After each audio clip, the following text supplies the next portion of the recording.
கர்த்தருடைய பரிசுத்த நாமத்துக்கு ஸ்தோத்திரம். கர்த்தர் நல்லவர். யோவேல் 2ஆம் அதிகாரம் 26ஆம் வசனம். இயேசுவின் நாமம் மட்டுமே மகிமைப்படுவதாக. நீங்கள் சம்பூரணமாய் சாப்பிட்டு திருப்தி அடைந்து உங்களை அதிசயமாய் நடத்தி வந்த உங்கள் தேவனாகிய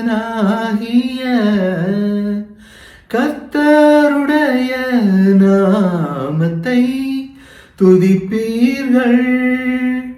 என் ஜனங்கள் ஒருபோதும் வெட்கப்பட்டு போவதில்லை.